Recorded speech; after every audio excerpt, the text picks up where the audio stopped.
Selamat siang dan selamat datang di podcast Cuan. Nah, halo guys, saya Muhammad Arsa Putra, saya sebagai host di sini.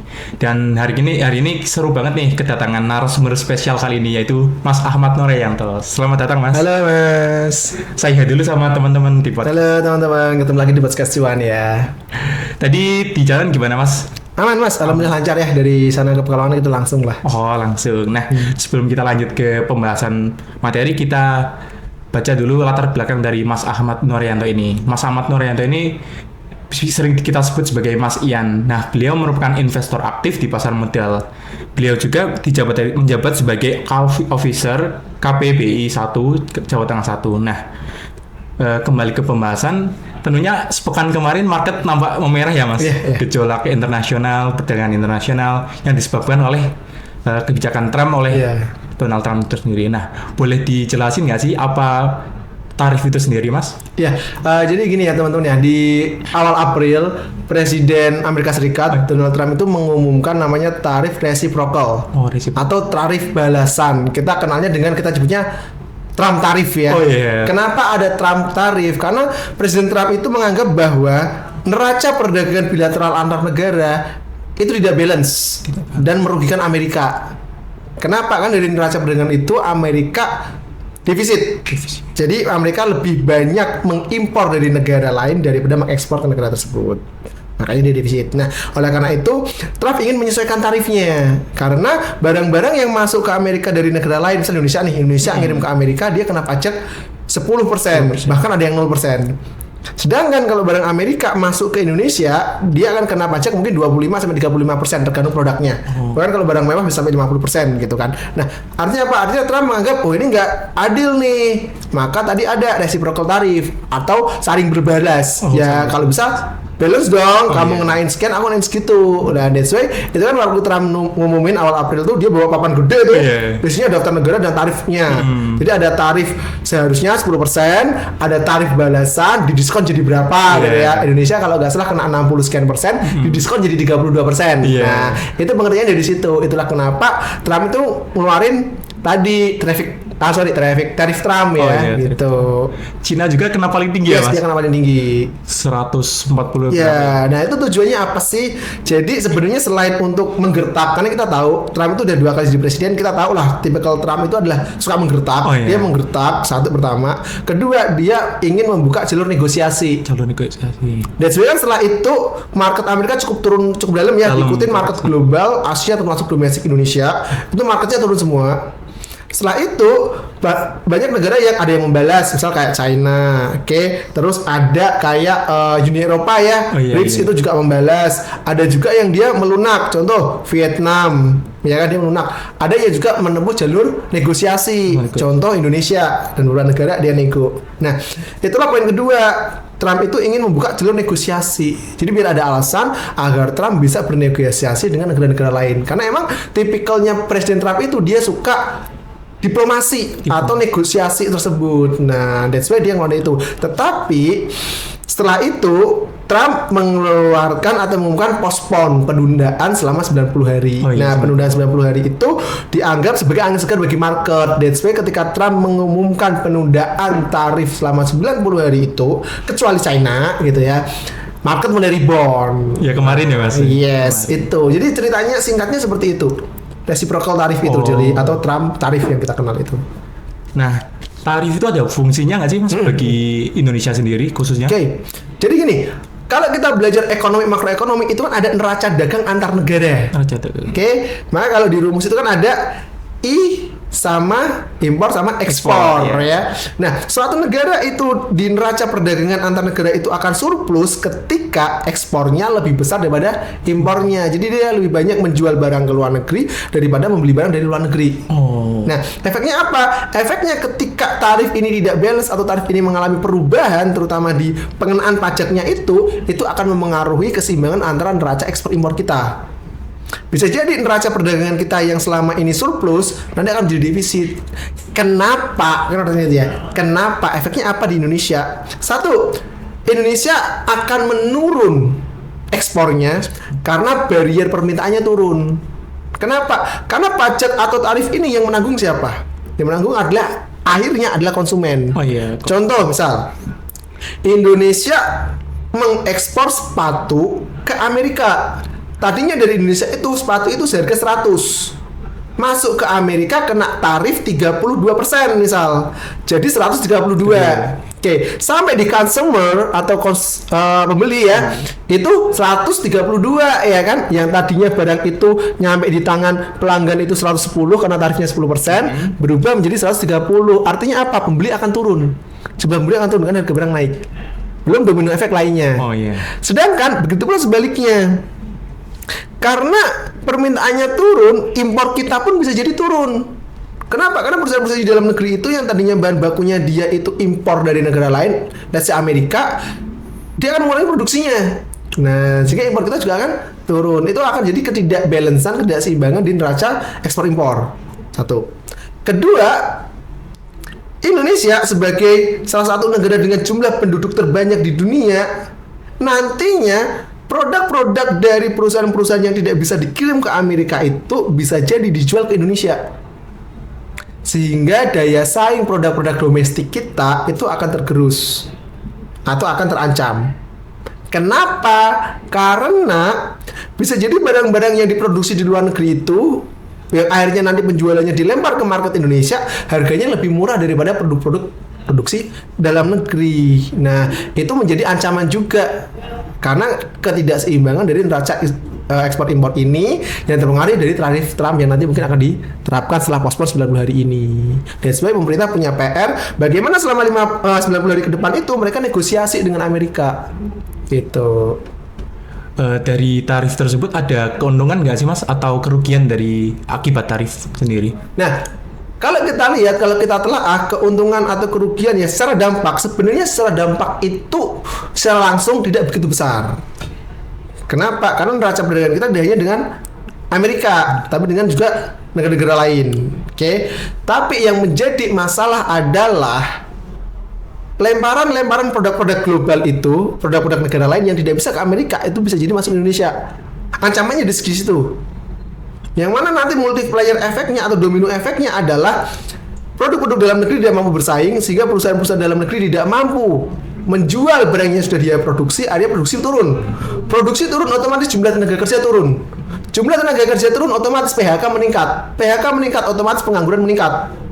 Akhirnya akan terjadi perlambatan atau penurunan ekonomi hingga meningkatnya kriminalitas karena orang-orang tidak punya pekerjaan tadi. Jadi domino efek inilah yang dikhawatirkan akan terjadi karena tarif Trump itu. Berarti dari tarif Trump itu yang diuntungkan negara mana itu Mas?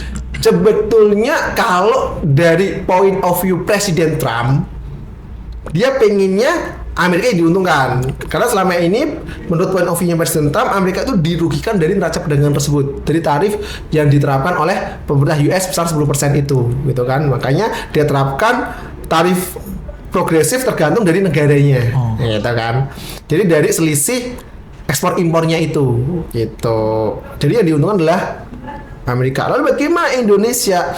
Indonesia itu bisa di posisi terancam ketika kita nggak memiliki daya saing dari segi produk. Oke, kita terancam menurunnya penjualan ekspor tadi. Oke, dan nanti dalam negeri akan menurunkan produksi hingga endingnya adalah PHK dan penurunan ekonomik, gitu kan. Nah, tapi keuntungannya gimana? Keuntungannya adalah ketika, lah ini PR-nya ini, ketika pemerintah mampu melakukan negosiasi ke Amerika, oke, dan Amerika memutuskan untuk tidak menaikkan tarif atau bahkan memberi diskon terhadap produk-produk kita. Nah, itu yang akan menjadi keuntungannya. Jadi sebetulnya kita bisa melihat dari sudut pandang lain adalah di sini ada opportunity. Opportunity apa? Opportunity untuk bernegosiasi ya, diplomasi ke Amerika, ke US untuk agar win-win solution gitu, bukan win-lose solution gitu. Karena Indonesia itu kan kita mengambil keputusannya, untungnya pemerintah kita itu mengambil keputusan tidak agresif, dengan tidak langsung membalas atau tidak langsung dengan memberikan diskon gitu kan. Tapi kita menempuh jalur diplomasi dulu. Semoga ada angin segar atau berita bagus yang dibawa oleh diplomat kita, oke, di Amerika. Itu. Nah, uniknya Indonesia itu kan tidak punya kedubes di Amerika, setahu saya ya.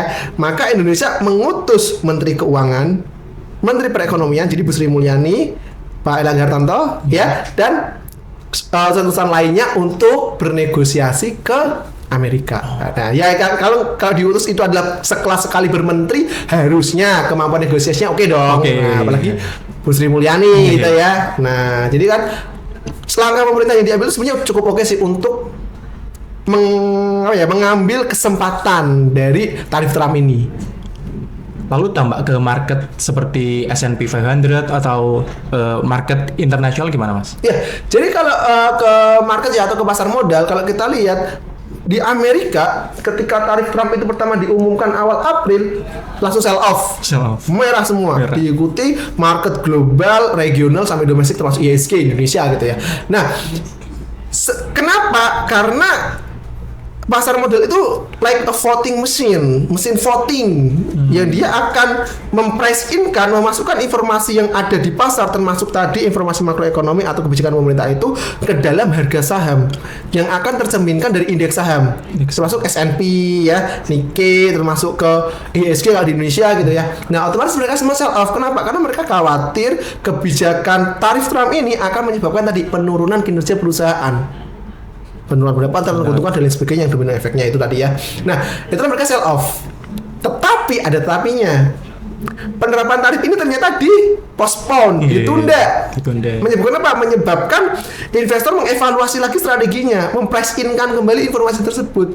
Maka setelah postpone itu diumumkan, market kembali rebound. Rebound ya, Mas. Nah, ya kan? Artinya apa? Artinya sama seperti pemerintah Indonesia, kita pun seharusnya dalam mencikapi perubahan informasi itu tidak boleh terlalu gegabah atau sampai FOMO ya kan, atau sampai terlalu takut. Panic selling ya, Mas? Panic selling. Kenapa? Karena bisa jadi di tengah panic selling itu ada opportunity. Contoh, kapan lagi nih teman-teman dapat saham yang harganya terdiskon dalam waktu singkat. Apalagi kemarin reboundnya singkat. Cepat banget ya, Mas. Yes, that's why itulah kenapa kita harus mengasah kemampuan analisa kita baik dari mikro maupun makroekonomi kita di pasar modal. Itu. Lalu tambah ke market IHSG sendiri gimana itu, Mas? Nah, menariknya kalau berdasarkan berita yang kita baca ya, pemerintah menyatakan bahwa Indonesia itu tidak terlalu besar pengaruhnya dari kebijakan tarif Trump. Tapi balik lagi karena tadi ada panic selling ya kan, karena investor kita pada menganggap itu informasi yang cukup negatif, mereka melakukan sell off, menyebabkan IHSG terdiskon cukup dalam. Nah, apesnya, saya bilang apesnya, pengumuman tarif itu terjadi waktu kita libur panjang. Oh iya. Masih ingat ya, itu lebaran kan? Iya, lebaran. Ya kan, itu awal lebaran kan? Pas lebaran awal-awal. Itu sudah pasti waktu kita lihat berita ini keluar, wah ini pasti dari pertama perdagangan market turun. Ya kan, market turun tuh. Dan benar terjadi tanggal 8 April waktu pertama kali perdagangan dibuka setelah libur lebaran, apa yang terjadi? Trading halt. Iya. Ya kan? Kedua kalinya ya, Mas? Yes, di tahun ini. Iya. Nah, bersyukurnya teman-teman, bursa kita itu cukup responsif, cukup cepat mengambil tindakan. Buktinya apa? Langsung keluar 2 peraturan.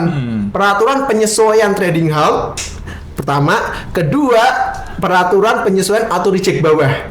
Jadi buat teman-teman yang belum tahu, Bursa Efek Indonesia pada tanggal 8 April di hari pertama perdagangan itu langsung mengeluarkan 2 kebijakan, 2 peraturan bursa. Ya, pertama itu adalah mengubah trading halt. Ya. Yang tadinya 5%, minus 5% menjadi minus 8%. Jadi memberikan ruang lebih lebar sebelum terjadi trading halt. Jadi sekarang trading halt itu minus 8%, trading halt 30 menit, turun lagi minus 15%, trading halt 30 menit lagi. Kalau sampai minus 20% IHSG-nya dalam sehari, itu akan terjadi namanya trading suspend. Dihentikan perdagangannya di hari itu, lanjut lagi besok. Begitulah auto reject. Yang tadinya auto reject bawah itu simetri dengan auto reject atas tergantung fraksi harga. Naik turunnya 20%, 25% gitu ya. Terus 30 sekian persen kan. Nah, sekarang semua sama. Kalau naik masih simetris, kalau turun dia mentok berapa? 15%. Sehingga harga saham teman-teman kalau terjadi penurunan yang dalam sehari tidak bisa turun lebih dari 15%. Tujuannya apa? Tujuannya kita ingin mengurangi volatilitas pasar karena kejadian yang tidak terduga. Atau kalau dalam istilah manajemen risiko itu namanya force majeure. Ya. Nah, bencana alam, kejadian-kejadian yang di luar kendali. Nah, maka untuk mengantisipasi itu teraturannya kita sesuaikan. Nah, itulah untungnya teman-teman bursa kita cukup responsif terhadap keadaan atau kondisi di pasar modal ini. Gitu. Lalu ada peluang nggak sih Mas? Gimana cara menanggapi dari market yang gejolak ini Mas? Oke, menarik. Ya, saya ingat salah satu ucapannya Mbak Warren Buffett. Mbak Warren Buffett itu pernah bilang, saat terbaik untuk membeli pasar itu adalah dalam keadaan krisis. Oh iya. Atau dalam keadaan panik. Kenapa? Karena dalam keadaan krisis atau keadaan panik, orang-orang itu tidak melihat harga saham secara objektif. Mereka melihatnya secara subjektif. Dimana banyak bias kalau kita melihat secara subjektif. Ya kan, artinya Pak, orang pada FOMO tuh, panic selling, jual semua, padahal emitennya nggak ada masalah apa-apa. Sering terjadi ya Mas? Yes, maka di situ ada opportunity sebetulnya. Opportunity untuk mendapatkan saham bagus dengan harga murah. Ya kan, bahkan harga di bawah pasar. Nah, PR-nya adalah mampu nggak kita menemukan itu. Gimana caranya? Ya kita belajar valuasi, kita lihat bisnis perusahaannya, kita lihat prospek ke depannya. Kenapa? Karena yakinlah teman-teman, pasar modal itu dinamis, pasar modal itu akan bertumbuh. Karena dia dinamis, karena dia bertumbuh, fluktuasi itu hal yang tidak terhindarkan. Tinggal bagaimana cara kita untuk memanfaatkan fluktuasi itu. Contoh, peselancar yang hebat, dia tidak suka ombak yang tenang. Oh iya. Iya kan, nggak bisa kamu berselancar kalau nggak ada ombak. Ya kan, dia akan mencari ombak yang bisa dia taklukkan. Seorang trader, seorang investor itu ibarat seorang peselancar. Dia akan mencari ombak yang menurutnya bisa dia taklukkan, oke, dengan tingkat risiko yang dia bisa kelola. Nah, tugas kita adalah menjadi seperti itu, gitu. Tapi kan ada yang perlu diverifikasi folio juga ya Mas, portofolio. Seperti melakukan cash balance yang buat serok bawah itu Mas. Iya. Yes. Jadi benar banget. Salah satu strategi investasi di tengah kondisi ketidakpastian global yang cukup besar sekarang itu adalah diversifikasi portofolio diimbangin dengan rebalancing portofolio. Apa itu? Dalam berinvestasi kita kadang tidak hanya memiliki satu aset. Kita memiliki berbagai macam aset. Aset-aset yang dalam satu wadah kita itu disebut portofolio. Oke, kita diversifikasi, kita bagi alokasi dananya ke beberapa aset. Setiap orang beda-beda. Kalau saya ketika kondisi pasar itu uncertain, saya akan perbanyak aset saya di aset-aset yang resikonya rendah atau menengah. Kalau di pasar modal pilihannya ada obligasi atau reksadana. Reksadana pun bisa pilih reksadana pasar uang atau reksadana pendapatan tetap. Karena resikonya cenderung rendah dan menengah. Oke. Tetap ada beberapa di saham atau reksadana campuran. Kenapa? Karena tadi opportunity untuk dapat saham-saham murah itu besar banget di saat-saat seperti ini gitu kan. Tapi jangkanya agak panjang. Nah, sembari berjalan portofolio itu nggak bisa kita diamkan. Kita harus lakukan apa? Pantau. Kalau dulu di bursa efek kan namanya 3P ya, paham, punya, pantau. Pantaunya jalan. Karena kondisi pasar berubah-ubah. Kan tidak menutup kemungkinan ini tiba-tiba misalnya Presiden Donald Trump ngumumin apa lagi kan kita nggak tahu nih, kita antisipasi itu. Maka pantau apa? Pantau berita global, pantau kinerja perusahaan dan berita domestik. Nah, ketika ada berita-berita itu kita coba lakukan rebalancing portofolio. Rebalancing itu artinya apa? Porsi dari aset-aset tadi kita naik turunkan. Oh, ini kalau habis ada berita-berita, oh ini ekonominya makin melambat nih. Oke, porsi portofolio di aset rendah resikonya kita tingkatkan. Oh, ini kondisi ekonominya mulai membaik nih, mulai tumbuh, indikatornya mulai oke, berita-berita secara global dan domestiknya mulai oke. Maka aset investasi yang tadi rendah risikonya kita kurangin, kita pindahkan ke aset yang berisiko, contoh saham, reksadana campuran gitu kan. Agar apa? Agar return-nya maksimal. Jadi salah satu strategi untuk bertahan di kondisi seperti ini adalah tadi diversifikasi portofolio dan rebalancing portofolio. Jadi kita kelola sebaik mungkin portofolio yang kita punya. Kalau dari Mas Ian sendiri, rebalancing portofolio itu berapa bulan sekali sih Mas? Rebalancing berapa bulan sekali tergantung time frame kamu berinvestasi. Kalau kamu ada investor jangka panjang, rebalancing itu bisa kamu lakukan 6 bulan sampai setahun sekali. Biasanya bersamaan dengan laporan keuangan itu keluar. atau akhir tahun. Akhir tahun. Kalau teman-teman ada investor jangka menengah, teman-teman bisa melakukan rebalancing selama 3 bulan sekali. 3 bulan sekali. 2-3 bulan sekali. Tapi kalau teman-teman ada seorang trader, rebalancing portofolio itu harus lebih cepat. Kenapa? Karena teman-teman aktif melihat market dan teman-teman aktif bertransaksi. Bisa jadi rebalancing portofolio itu dilakukan harian, mingguan, atau bulanan, sebulan sekali gitu kan, tergantung strategi masing-masing. Gitu. Berarti untuk lebih efektif untuk situasi sekarang itu yang mana Mas rebalancing portofolionya? Balik lagi ke strategi investasi. Kebanyakan sekarang mungkin jangka menengah. Kenapa? Karena bisa jadi ada orang yang tidak punya waktu untuk jangka pendek. Dan untuk jangka panjang, uncertainty-nya cukup tinggi, ketidakpastiannya cukup tinggi. Maka banyak orang menjadi jangka menengah dalam berinvestasi. Jadi mereka lebih aware dengan kondisi pasar, lebih update dengan berita-berita yang ada, dan mereka menyesuaikan jangka waktu mereka, gitu Mas. Lalu ada rekomendasi aset investasi yang Mas yang masih layak untuk dibeli di kondisi sekarang? Oke, sebetulnya aset investasi apapun itu masih layak, tergantung pemahaman kita dan cara kita menganalisanya. Dan tentu saja entry point kita kapan, di harga berapa dan kapan waktunya gitu kan. Tapi balik lagi tadi, jenis aset-aset ini akan tergantung dari kondisi portofolio kita. Apakah kondisi portofolio kita itu banyak di aset yang rendah resiko, menengah, atau yang beresiko. Nah, saran saya teman-teman harus punya ketiganya. Kenapa? Agar nanti ketika rebalancing teman-teman lebih leluasa. Kalau teman-teman semua asetnya itu udah aset beresiko, ketika terjadi misal kayak pospon 90 hari udah selesai nih, ternyata Trump tetap menerapkan tarifnya gitu kan, itu pasti aset beresiko akan turun. Benar kan?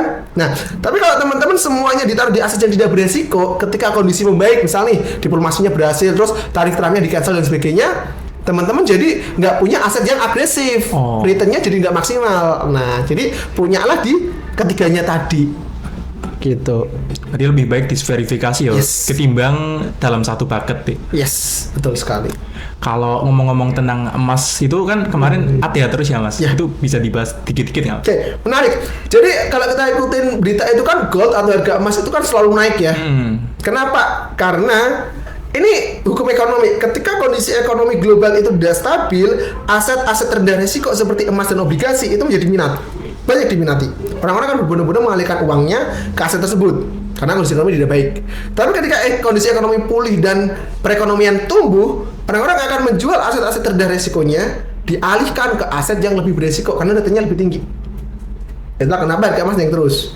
Ditambah lagi di Indonesia kebanyakan masyarakat kita sifatnya FOMO ya. Nah, akhirnya mereka masuk lagi ya, memburu aset-aset yang rendah resiko. Boleh nggak? Silahkan. Tapi jangan lupa time frame. Kenapa? Karena membeli emas itu adalah aset investasi jangka panjang. Kenapa saya bilang jangka panjang? Emas itu punya dua harga. Harga jual dan harga beli. Ya kan, harga sell dan harga buyback. Dan ini punya selisih spread yang cukup tinggi. Ada yang puluhan ribu rupiah spreadnya biasanya kan, sampai ratusan ribu. Nah, ketika teman-teman itu beli di harga 1,9 misal, hari ini mungkin harga jualnya 1,8. Maka untuk harga jual ini sampai ke 1,9, kan ini harus naik dulu nih harga emasnya. Gitu kan. Nah, takutnya teman-teman belinya pas di harga tinggi, nanti teman-teman butuhnya dalam jangka waktu pendek. Bukan keuntungan yang teman-teman dapat, tapi kerugian. Gitu. Jadi balik lagi ke time frame. Ada yang karena jangka waktunya pendek, dia nggak beli emas. Dia belinya adalah aset investasi yang agresif, tapi dia tradingkan. Misal contoh aja, emiten emas misal itu kan. Antam ya. Ya, macam-macam kan ya. Nah, dia beli itu. Nah, ternyata emiten ini karena dia juga mendapat hikmahnya karena permintaan logam mulianya meningkat, harga sahamnya naik. Nah, ada yang akhirnya memanfaatkan momentum itu, dia trading di situ. Jadi balik lagi ke time frame tadi. Gitu.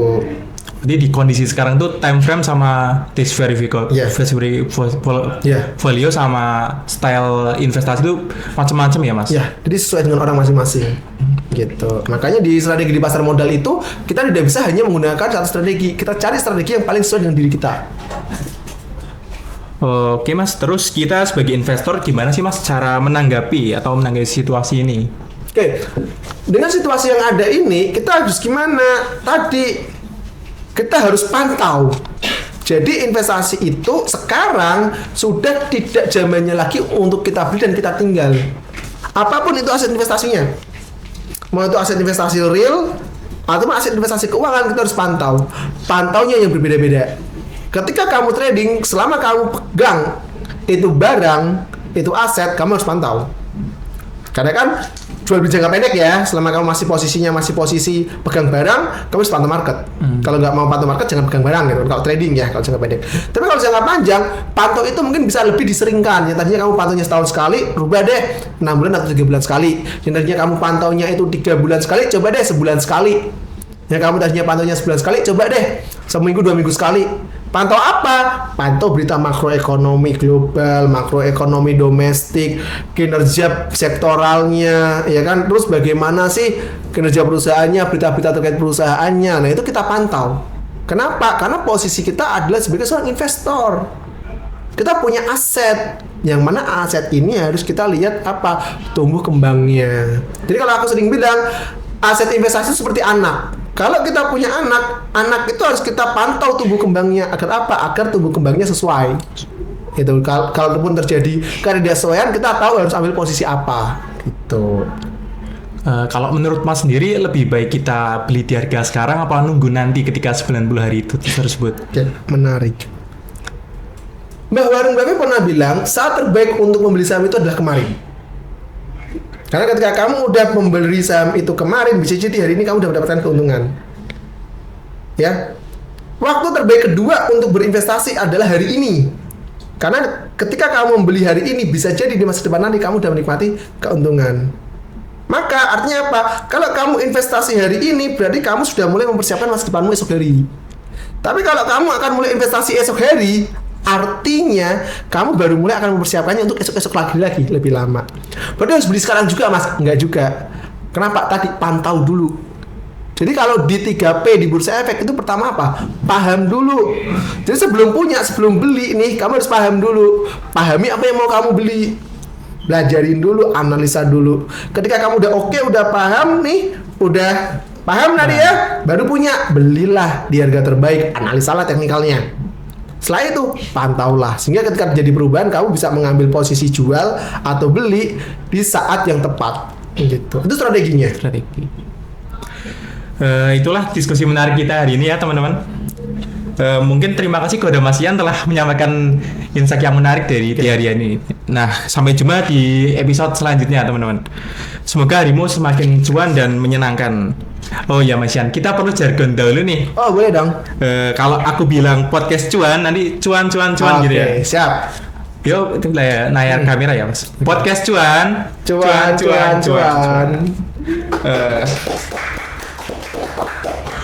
Terima kasih kepada kalian semua yang udah nonton di podcast kali ini ya. Terima kasih juga, saya selaku Arisa Putra pamit undur diri.